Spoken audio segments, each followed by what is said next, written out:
Vasudevaya. Om Namo Bhagavate Vasudevaya. So reading from Srimad Bhagavad Gita, chapter 6, entitled Dhyana Yoga, texts 20 to 23. Yato paramate chittam nirudham yoga sevaya yatra chitatvanatmanam pashyanatmani tushyati. Anyway, so there are three verses like this, Sanskrit translation and purport by His Divine Grace A.C. Bhaktivedanta Swami Srila Prabhupada. In the stage of perfection called trance or samadhi, one's mind is completely restrained from material mental activities by practice of yoga. This perfection is characterized by one's ability to see the self by the pure mind and to relish and rejoice in the self. In that joyous state, one is situated in boundless transcendental happiness, realized through transcendental senses. Established thus, one never departs from the truth, and upon gaining this, he thinks there is no greater gain. Being situated in such a position, one is never shaken, even in the midst of greatest difficulty. This indeed is the actual freedom from all miseries arising from material contact.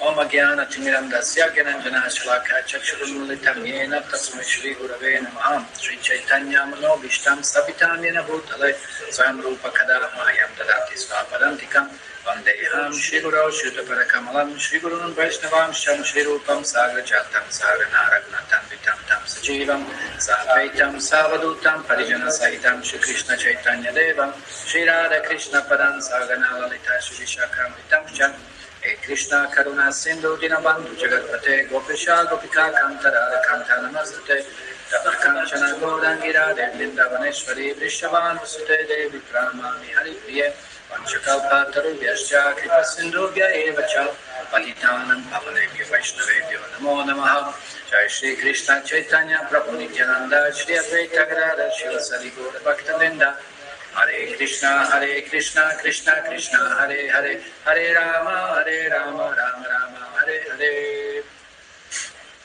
Okay, what did we discuss last Thursday? Yes. How it is difficult to find a secluded place and how it's very difficult to do yoga in secluded place. Okay, it is difficult to perform yoga in a secluded place. Actually, as we already heard, and we will hear even more, this process of yoga, it's extremely difficult. Extremely difficult. I mean, in this age of Kali, there's so many anomalies that are present that these kind of requirements, who can fulfill? It's impossible, even if you try your best. But you can't affect the environment, no? You can't affect others. You can't change anything. So even if from our side we would be ready to perform all these kind of yoga practices and endeavor for them, we wouldn't be able to do so because the environment is not conducive. It's Kali Yuga. It's Kali Yuga. So many disturbances in this age of Kali. So where is the peaceful environment? Where is the peaceful place? I said there's no peaceful place practically. You can hardly... I'm trying now. I'm trying to sit a little bit for some time, trying to concentrate, trying to arrange for something, edit something, write something. It's so difficult. Every now and then some message comes or somebody calls or something happens, somebody knocks, something, some sounds come, this and that. Even practically for 1 or 2 hours, it's almost impossible to concentrate, to remain fixed. And if you're not fixed, you can't do anything in such kind of, let's call it intellectual work. It's very difficult. It's almost impossible. So then what to speak of yogis I mean, of course, I know some. If in some cases there are certain kind of halls or certain kind of rooms which are soundproof, and you could try to be peaceful in something like this. But who can afford something like this? I mean, sometimes you have some recording studios, for example, right? Recording studio is pretty much soundproof, no? And the light proof or whatever, any kind of proof. But if you stay within that studio for some time, it just becomes, I don't know, very weird, very, very strange. It's very difficult. Of course, if you focus on what you're supposed to do, then maybe you can extend it for a while. But otherwise, it's very unpleasant. Very unpleasant, such kind of closed, sealed environment practically. And another thing that we don't consider in the age of Kali, what is very much affecting us, but we are not so grossly conscious of it. Even subtly we are not conscious, but it does affect us. And in the course of time we will realize how it affects us. Do you know what that is? What is affecting us? Even right now, what is affecting us? That we are not so conscious. Think a little bit. Is there anything that is affecting us? Association. No? That's very gross, that's obvious. Vibration because of the... Did anyone call upon? Oh, I thought You thought, what you thought? Huh? Think a little bit. Our own mind.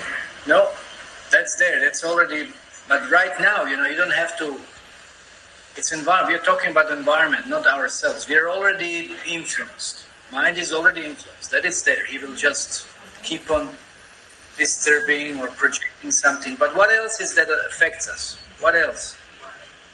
Huh? Maya. I was about to say time. Time, okay, that's also a good one. Time, it's affecting us. It has some effect, no? It has effect on mind. That is there. Mind has its own cycle also. It is influenced by time, day and night. You put people in the cave room that become completely bewildered, and after some time it's very difficult to cope. They call it a cave. Sometimes they put people there, they imprison people, and it becomes very difficult. Like body also have its biorhythm cycle, this and that. You seal someone, from all of that. It becomes very difficult. So what is it that affects us? What is it that we don't realize it, but it does, huh? Material modes of nature. Yes, you're always under material modes of nature, but something even more obvious than that. Little more grosser than that. Okay. Yes. Correct previously. What was that? I said the vibrations and other frequencies which have been generated. Vibrations, frequencies that are generated. Yes, that's correct. Do you know how many frequencies pass through this room now, through this hall? We have no idea. Maybe we could measure it. There's any way to, your own mobiles, this internet, what else? So who knows what else is going on? Who knows what else is going on? So we are all affected. So don't you think that would be very conducive for the yoga practice? How we are influenced? Would that disturb us or not disturb? You may say if you're very gross in the mode of ignorance, then you wouldn't notice. But if you want to be a yogi, you have to pretty much rise yourself to the mode of goodness. And you'll start noticing all kinds. The mind becomes very refined. And it starts perceiving and feeling so many different kinds of, as we said, influences. So what to speak of gross, even such kind of subtle things, one can become very perceptible. So there's so much disturbance of all kinds of types, either more subtle or gross. It's very, very difficult to find a secluded place. We want to practice yoga. So it's impossible. It's practically really impossible to find a secluded place. And to find a place, even in the AC room, without mosquitoes, without any disturbance, it's very difficult. Okay, any thoughts on that? Anybody wants to add anything? Okay, what else we discussed last time? So a lamp in a windless place does not waver, the consciousness of yogi does not move. Okay, so consciousness of the yogi. They have this, yogi should not move, consciousness of the yogi. As a lamp in a windless place. Did you sometimes have a experience of some fly or some something crawling, and sometimes it comes and then and what do you do? What do you do? Immediately you try to shake it off, remove it. Immediately try to do it.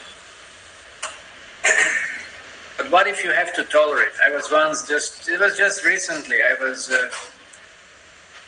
this is like a yogi, you're supposed to be focused and meditate. Just a few days ago, and I was chanting Gayatri. It takes about 5 minutes or so. And then something started, tickling like this. And I was thinking, what to do now? Should I, I became immediately disturbed. Because it's very uneasy feeling, especially in sensitive, places like ears or something, and then something starts, like crawling. What is it? What is it? What is it? And I had a hard time. I had to tolerate it. And I didn't want to stop. But then my consciousness was also, on my ear. So it wasn't easy to concentrate and practice. There's so many disturbances. So yoga is like sometimes you find there's some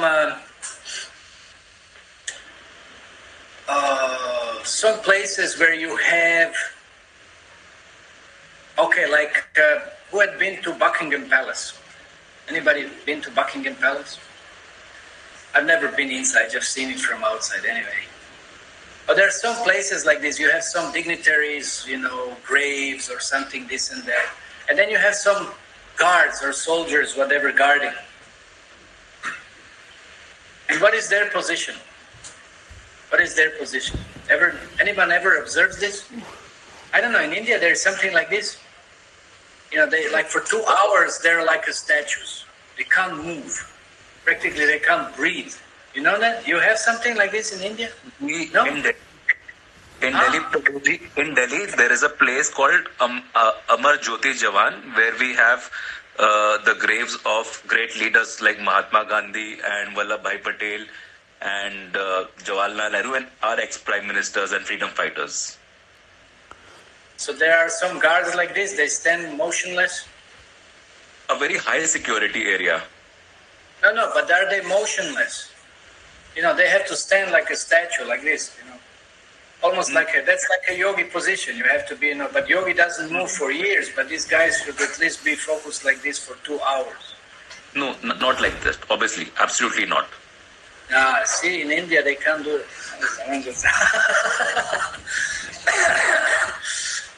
Anyway, in the West, in some places, that's what they do.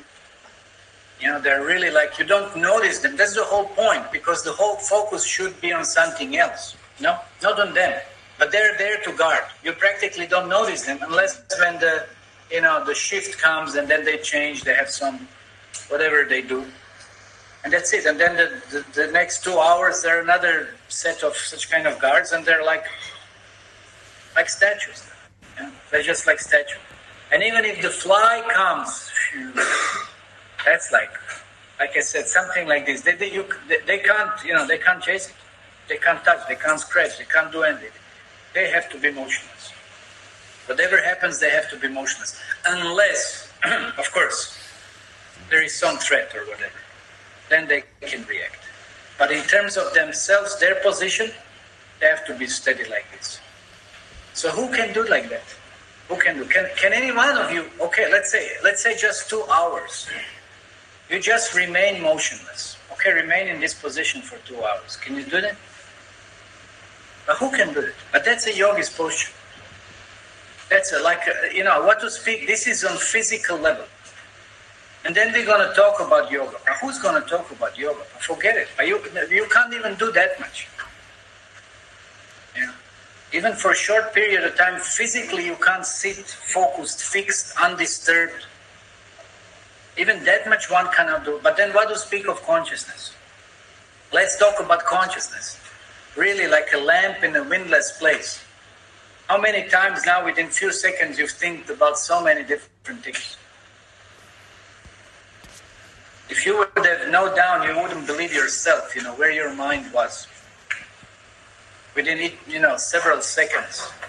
Travels all over the universe practically. Thinks about how many different kinds of things.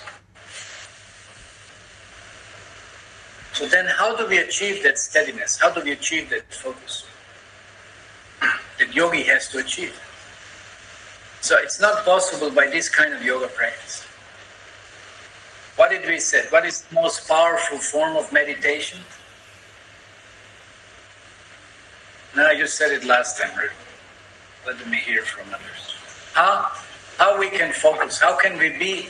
How can we be undisturbed by anything external, anything internal? What is the most powerful form of meditation? Come on, how can you forget this? The last time we emphasized, many times earlier, we have also stressed this. What is the only way to meditate? What is the only way really to be focused on the object what we are supposed to be focused upon? That which is what? Love. Do it out of love. How? Almost. It's Kṛṣṇa, right? It's supposed to be focused on Kṛṣṇa. Can we be happy and satisfied focusing on something impersonal? No. It has to be personal. Form. And that's Kṛṣṇa, which is the perfect, which is the best. And this is what attracts us. But that's why we have to know. Sometimes if you at least try to go, even our mind, you see how crazy minds we have. You go down in the temple room and you look at the deities, how dressed they are, look, how long you can remain also like this. Immediately man says, I have something else. No, even that we can't focus. But actually that's the most suitable, the most effective way of trying to gain some kind of focus. That's why we have the deity worship. Otherwise, even in this age of Kali, deity worship, it's not practical. As much as chanting of the holy names. And then even what to speak of chanting, how much we can focus on chanting. What is the quality of our chanting? So just see what our position is. So then what kind of yoga are we going to be talking? When is this yoga day coming? As the yoga day introduced 2-3 years back? When is that yoga day coming? Huh? I think Nobody 21st knows. June. Okay, anyway, so nobody knows, it's not anymore, it's gone. So what yoga are we going to speak here? What is the use of that? Stretching, and of course some healthy benefits are there, that's okay. But not like here, you see here, what is mentioned, trance, samadhi, that's the ultimate goal. If you're doing something, wouldn't you want to do it fully and gain the complete result out of it? Or you want to do it like, partially and, maybe with some extent of it, But that's the whole point. But if you're doing something, we should get the final result. That's why we are doing chanting, Hare Kṛṣṇa, Hare Kṛṣṇa, Krishna Krishna, Hare Hare, Hare Rama, Rama Rama, Hare Hare. Now we are calling upon Krishna because we want Krishna to appear. He's already there. But that actually helps us to be conscious of Him. Not that we have to call upon, Krishna come from, you're so far somewhere, whatever. No, we have to, it's awakening us to Krishna's presence, who is already here. We are so dull and sleepy and ignorant that we don't realize that. So it's helping us to realize Krishna is just waiting for us to turn towards Him. And then we can remain focused upon Him. That's why Srila Prabhupada stressed engaging devotees in all kinds of different engagements of devotional service. Not just so that we are conscious of Krishna, we are building temple for Krishna, we are distributing books for Krishna, we are collecting funds for Krishna, we are doing so many different things, but that we are conscious of Krishna, Krishna, Krishna, Krishna, Krishna, Krishna, Krishna. Krishna, yeah, Krishna, but what? Krishna, hey! Chaitanya Mahaprabhu was singing this. That we are conscious of Krishna. Everything we try to do, that we are conscious of Krishna. Like we said, the most powerful form is that form of meditation of love. Yeah. If you anything that you see that is in relationship to the person you love, you'll always be, like in complete trance. And so many things will remind you, oh look, this is like that, and this is similar, and this is reminding me, and this, and this, and this, and this. So that's why Krishna in Bhagavad Gita also later on, he describes all the different opulences. How do we see Krishna? Is it so difficult to see Krishna? Is it only in the temple when we see the deity? That's how we see Krishna? Is that the only way? Huh? No. We see Krishna, we can see Krishna everywhere. We did a little exercise last time, no? And that's why Krishna talks about all the different opulences. Out of everything, this is all just spark of my splendor. Atava bahunaitena kimjatena tavarjuna vishtabhyaham idam Kṛṣṇam ekam shena stito jagat. Whatever you see, the best, the most opulent, it's just a splendor, just a spark of it. And that reminds us of Krishna. Prabhashmishashi surya pranavasava vedeshu shabda ke parusham drishu.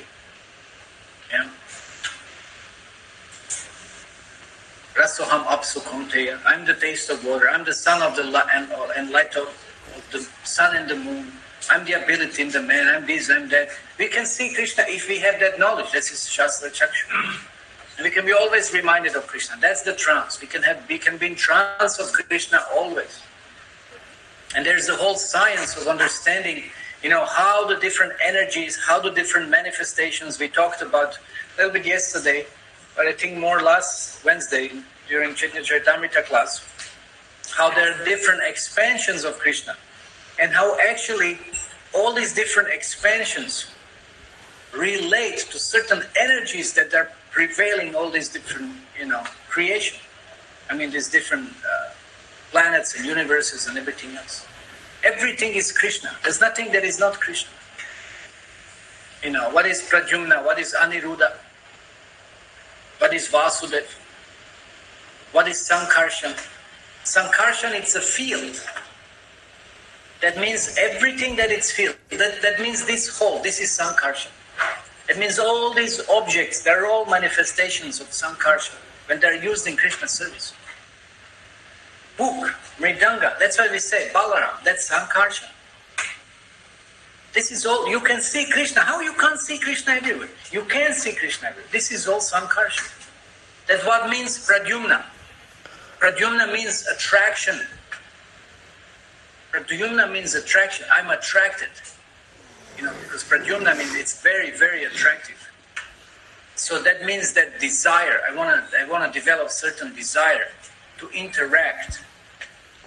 That's how you can see Krishna. That's what means Aniruddha. Aniruddha means engagement, performing activities, being involved.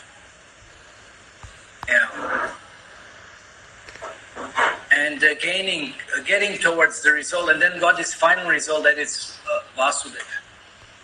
That is Vasudeva. And they all deal with they all deal with different aspects. Also, there are different other subtle manifestations. Like we know, Vasudeva is representing intelligence.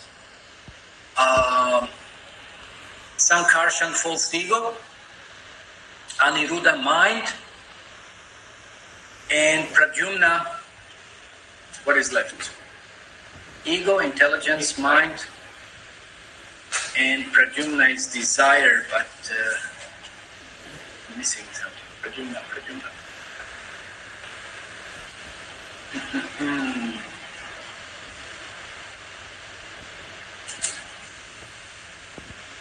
What is Pradyumna representing?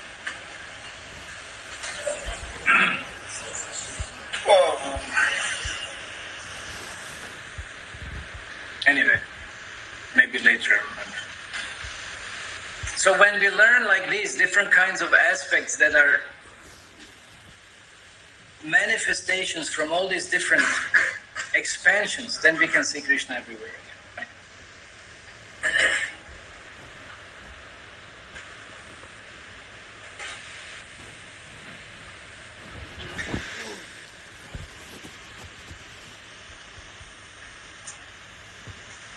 is now occupying my mind. Is attraction. So what is that attraction? That means I'm not giving up. I don't want to give up. It's not coming. It's not coming. Maybe on purpose it's not coming, but it's.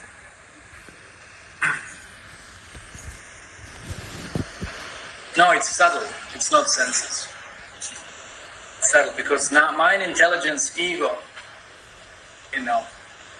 It's subtle. But what else is subtle? These are the three subtle elements. Anyway, maybe later on. Let's see. Krishna willing.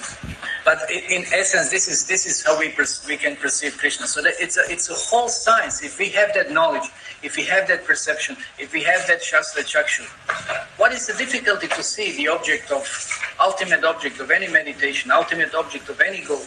What is the difficulty? There shouldn't be any difficulty. So that's what we are looking for, and therefore we don't have to be concerned about secluded place, because in Kali Yuga you won't get secluded place, and we don't have to be concerned about consciousness being so focused like a lamp in a windless place, because you won't get it. It's impossible by any effort, except again if we don't develop that attraction for Krishna by seeing Krishna everywhere. That's our only hope. That's our only hope. That therefore being engaged in all kinds of different ways, trying to perceive Krishna. Whatever goes on, how do we see Krishna in that? Because Krishna is within that. Is there anything that is not Krishna? Yes or no? Wrong. There is. But if you see like this, then that's Maya. Now, so there is Krishna and there is no Krishna. Then you can see there is Krishna's energies, but they are connected to Krishna. So then in that sense, they are Krishna. And it's fine. So everywhere there is Krishna. Paramanu Chadantarastam. What is that verse from Brahma Samhita? Anybody knows? Anybody learning any verses? Andantarastam Paramanu. Huh? Krishna is the Paramanu, he's the atom. He's in every atom. That means everything here, there is Krishna. There is a manifestation of Krishna. And then he's in every living being, of course, as a Kshirodakashaya Vishnu, as Paramatma as well. So then where is the difficulty to perceive Krishna? So if we have knowledge, if we have that training, if we remind ourselves, it means Krishna is everywhere. And if we meditate on Krishna, we'll develop more attraction to Krishna. And we'll become more and more fixed in Krishna. What else do we need? Who is better? What else is better than Krishna? Is there anything better or greater than Krishna? No. No. So then why we are wasting time in this world, running after, like it said, when we hear this analogy, we are running after a mirage. No, I'm so fixed and focused. I really have to do this. I really have to do that. I really have to obtain and gain so many different things, but it's all just a shadow. It's a mirage, has no substance. Why we are wasting our lives? And when we say, okay, meditate, look for Krishna, gain Krishna, then no, I don't have time. I don't have time. I met one boy just 2 days back. He met me, and he said, "Do you remember me?" And I'm like, well, maybe, it's like sometimes it's how many people pass through, over the years. And I did remember his face. I said, yeah, okay. I said, I used to attend this program some years back. And, said now, he was very excited. He said, I came here. And I said, where are you? And I said, anyway, I won't say where he is. He's in some place, other place. And he said, I came to purchase some things because, my wedding is there after, a few days or something. Okay. I was very excited. Well, I didn't start, I didn't start what I would usually start, to try to show him a different vision of what's going to happen after a short period of time. But then, then I said, okay, anyway, but at least, are you chanting something? No, I said, I don't have time. I said, oh, great, I don't have time. But then make a time. But is it difficult to give 5 minutes at least or something? And we chant. I don't have time. How you don't have time? Everybody's given 24 hours a day. How you don't have time? How you don't have 5-10 minutes to chant Hare Krishna Mahamantra? How is this possible? So we are doing so many different things, but no, we don't have time for Krishna. But that's what you're gonna get.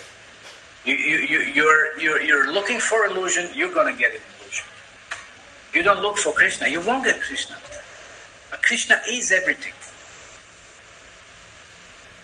Did you ever like any fruit which didn't have taste? Huh? Is that very nice fruit? You ever come across some fruit which doesn't have taste? I came recently, there are several fruits. I know, I can tell. They have no taste. They don't have even, proper color, proper nothing. You open them, you're like, okay, I remember first that comes in my mind was one watermelon. Because from outside you can't tell. Once you open inside, then it's like complete disappointed. Complete disappointment, you waste so much Lakshmi for nothing. Complete disappointment. What about any vegetable? What about anything in life? You have so much hope for something just to find out that it's useless? No? So that's what we are doing with this material world. We have so many hopes about so many things, and sooner or later we find out it's all useless. But why we are wasting time? Why we can't just hear and read Shastra and find it out? Why we can't do that? So why it is useless? Because there's no Krishna. So what is the Krishna? What gives juice to vegetables? Who knows this now? What gives juice to vegetables? Who knows? Moonlight. Wrong. That's why you didn't raise your hand. That's why it's wrong. What gives juice to vegetables? Okay, Varun. Moonlight. Moonlight. It's a moonlight. What gives juice and sweetness to fruits? Moonlight also. No. No, it's a different thing. What is it? Now what? Well, now we are confused. What gives juice? Is it fruit that it's important, or how it tastes? What is the essence of the fruit? It's taste, no? Otherwise, again, we'll be disappointed. So what gives the juice, what gives that essence to the fruit? What is it? Come on, that's a basic common sense, no? What is it? What gives the essence to the fruit? Hello?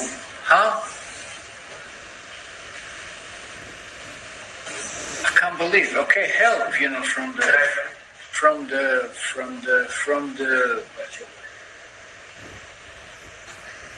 anybody online knows?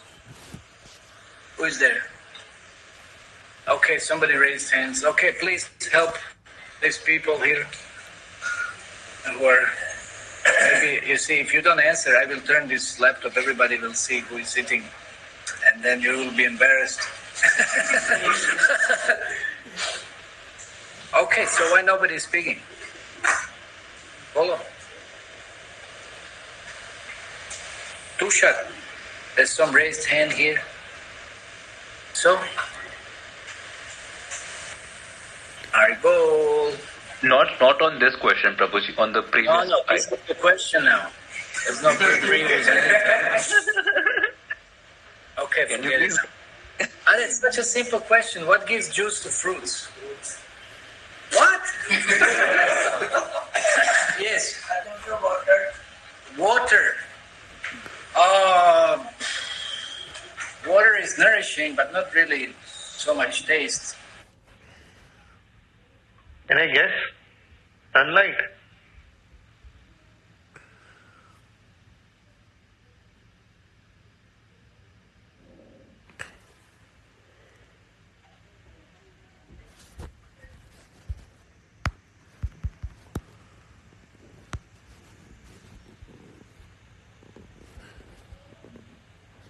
Hello, your voice is not audible.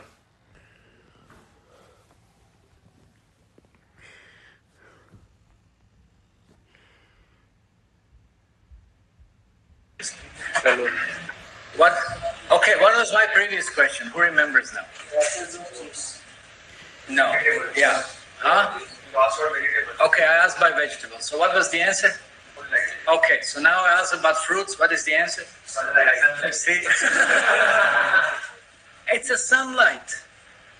It's a sunlight. It's so simple. That you get any fruit that it's not exposed to sunlight. What taste will you have? Like I was in Brazil, and they have so many mangoes, and they're useless. They're hopeless. They're just so tasteless because it's so funny when they're supposed to ripe. Some of them were, okay, you could kind of get along with it. So they had some taste, a little bit something, but mainly, they were just tasteless. I mean, maybe you can make pickle out of them, I don't know. But in terms of sweetness, they were hopeless because what happens, there are a lot of clouds and then the rainy season comes. I can't understand how this happens. I mean, I don't know if mango is really, it's indigenous to that place or it's not, but it's funny, it grows. But it has no taste. It's really not sweet, like you get it here in India, really. Okay, India gets credit for having really one of the most best types of mangoes in the world. They're really so sweet. Why? Because they have enough sunlight. Sunlight is so important. That juice is so important. So now what are we talking about? How we came to this juice? I didn't forget about sweet potatoes now, it's like sweet potato. What was the point? Why we started discussing all this juice and everything? I know, I know what I'm asking. I know what's the answer also. I'm not asking. I want to see whether you're following. How did we come to juice of everything?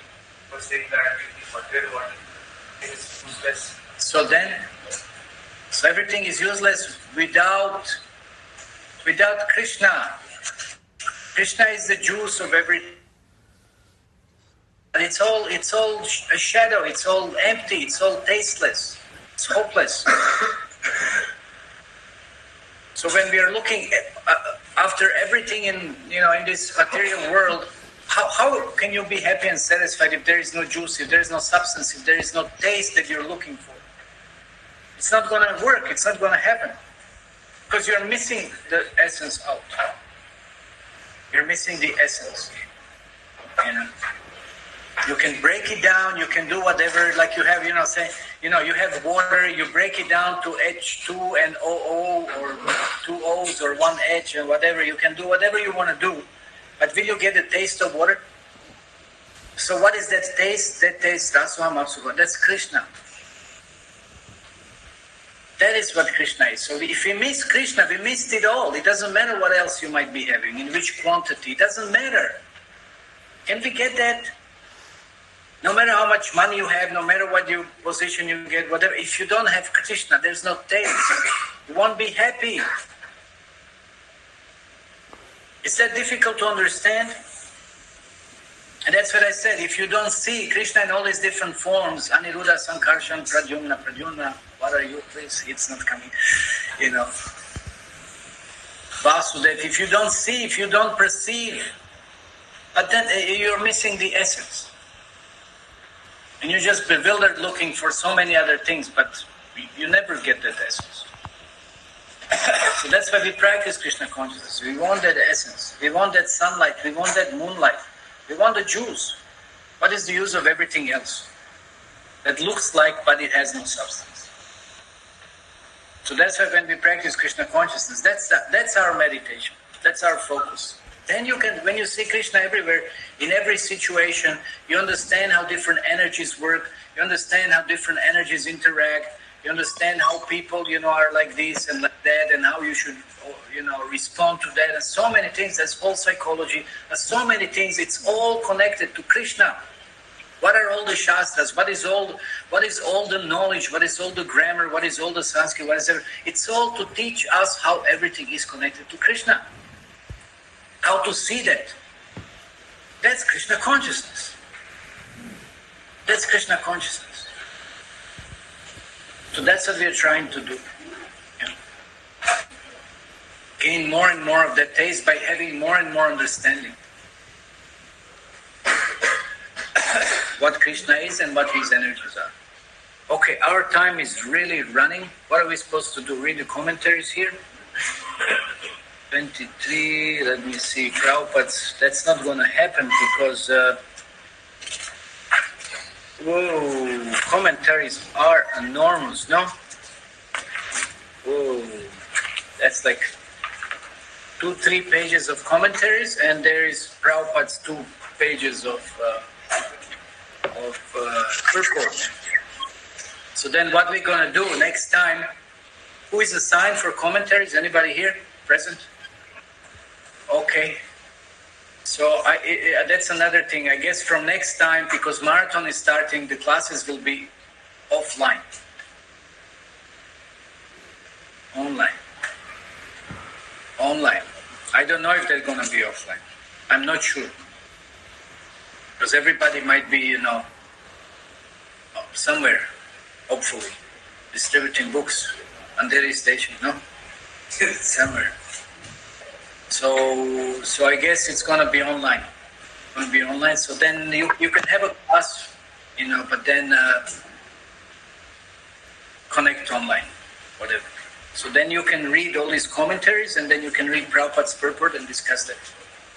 I'm going to be traveling that day, so I'm not going to be present. Anyway, whatever. So let's just read the verse again, because the verse itself, it's very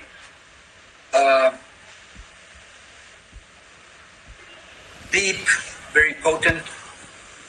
So in the stage of perfection called trance or samadhi, so that is the 8-fold Ashtanga yoga system, right? And the final stage is samadhi.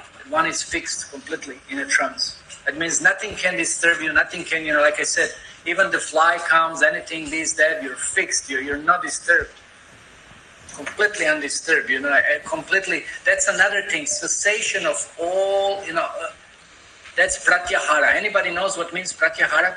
When yogi is practicing this Ashtanga processes, what is pratyahara? What means pratyahara? Eating little bit. No, what is better definition than that? Okay, anybody online? Huh? Timely. Niyamita. I couldn't understand. Anybody couldn't understand? Timely. Huh? They're saying timely. Timely. Yes, in the Withdrawing of the senses. Withdrawing of the senses. Okay, he's pretty close. Pratyahara. The person free. Huh? The person free from material contamination. The mind free from material contamination. Okay. What is the definition given in Bhagavad Gita? Pratyahara. Senses are not involved. Mind is also peaceful, no? So that means even cessation of, that means stopping of involvement of the senses and the mind pretty much, like with anything else. That means that you are fixed and steady. That's the state. You're fixed and steady. And then when you are in that state, then you can focus, concentrate, and achieve samadhi. So when you're not disturbed by anything, I've seen sometimes it does happen. Like what is it recently? I think some devotee was dancing or something. He was so fixed, but then his leg was bleeding or something, whatever. I think foot, something happened.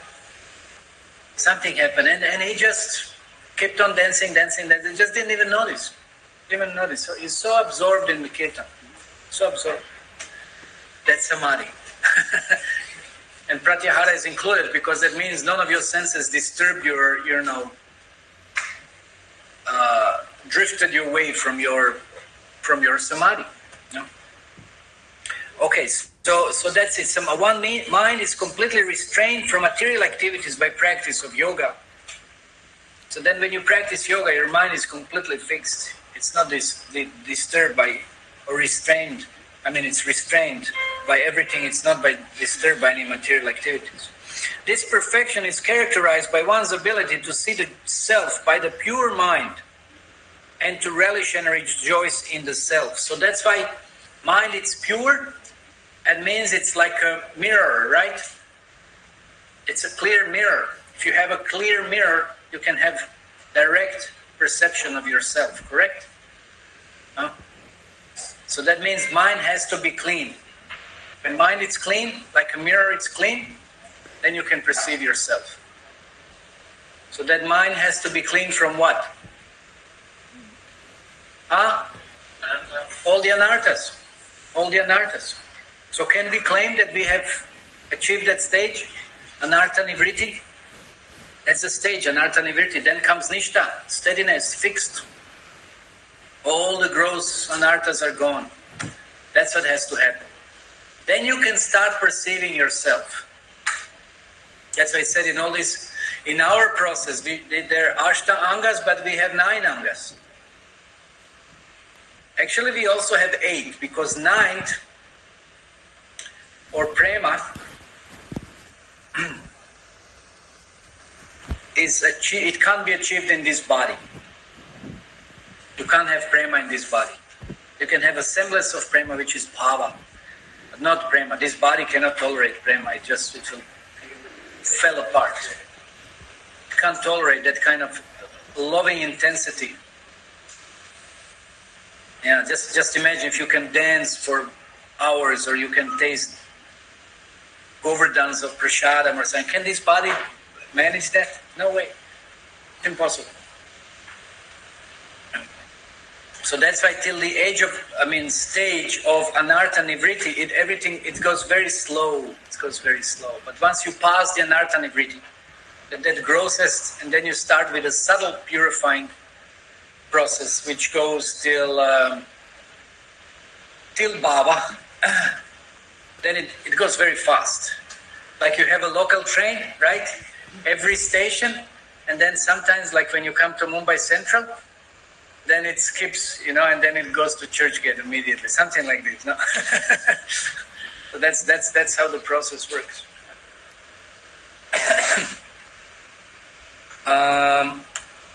In that joyous state, one is situated in boundless transcendental happiness. That's a boundless transcendental happiness. Realized through transcendental senses. So it means our senses are already so purified, mind is so purified, it's practically transcendental.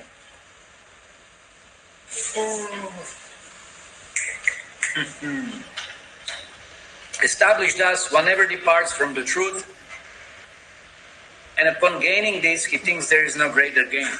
So why do people depart from the truth? Why people sometimes cheat, lie, use deceptive means to gain in something, whatever this and that? Because they don't have why some saintly people, generally we should think or consider that saintly people, they're fully satisfying themselves, right? They don't need anything or anybody else, right? So how is that? Because they've achieved that state. You don't need anything external, because you already have your relationship with Kṛṣṇa. So they are not looking for anything else, and they don't depart from the truth. They don't care. They're just going to speak the truth. It's going to accept the truth. They're just going to, no matter what it is, whether it's politically correct or not, they don't care about this. They'll just straight express and describe and speak whatever the truth is. That's it. Because they know that's how everybody actually benefits. And they don't care in whichever way they might be affected, because they're not affected at all. They're just so transcendental. They're just so fixed in Kṛṣṇa. So therefore they can speak the truth, and they're not obliged in any way, and they're not affected in any way. And therefore they have this greater, taste, the highest taste. So being situated in such a position, one is never shaken in the midst of greatest difficulties. So then how can one be disturbed from such position? It's not possible, because you're so fixed. Can you be disturbed by Maya? I mean, you could kind of, but in essence, when you have such kind of focus, you are not. You're not. Potentially you could kind of, but actually you're not, because you're so fixed on that. Because it is the essence of life. It is the essence of everything. It's the highest goal. You have it all already. Why would you look for something else? And you have the substance. So they're not shaken by anything. They're not disturbed. They're not diverted. This indeed is the actual freedom from all miseries rising from material contact. So that's the thing, that finally, even if the transcendental is described here is in touch with material elements or whatever it might be, objects, but he's seeing them in connection to Krishna, it's not disturbed by them, And he's not affected by them, therefore he's free. And that means one is also free pretty much then in such a stage. Actually, one is free from the modes of material nature. One is already pretty much free then from the modes of material nature. Okay, any questions or comments on this? So as I said, next time we're going to be discussing purport and commentaries. Let me see what is...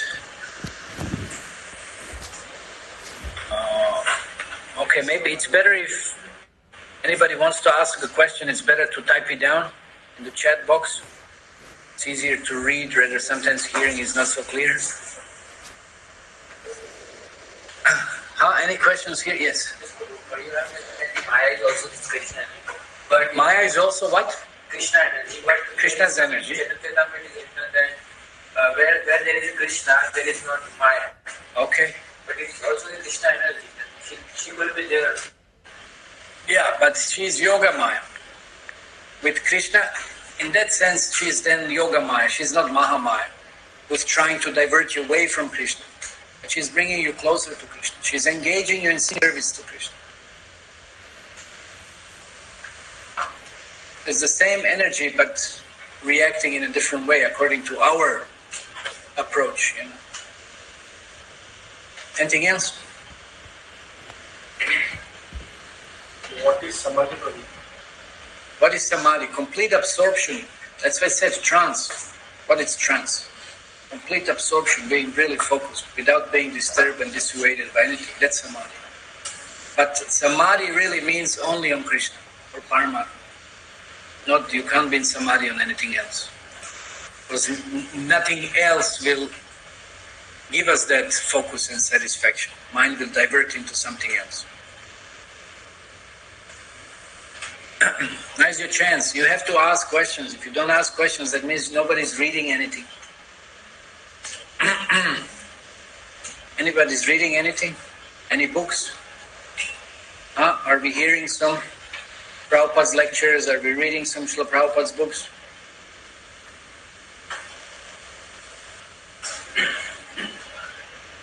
I'm already saying we have this raising hands, but if we can, it can be typed in the chat box.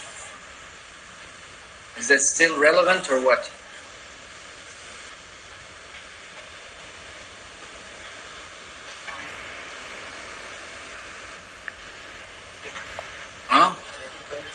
I don't know. They didn't. I'm looking at it. Krishna was telling, but Krishna was telling them, but no one. Okay, no.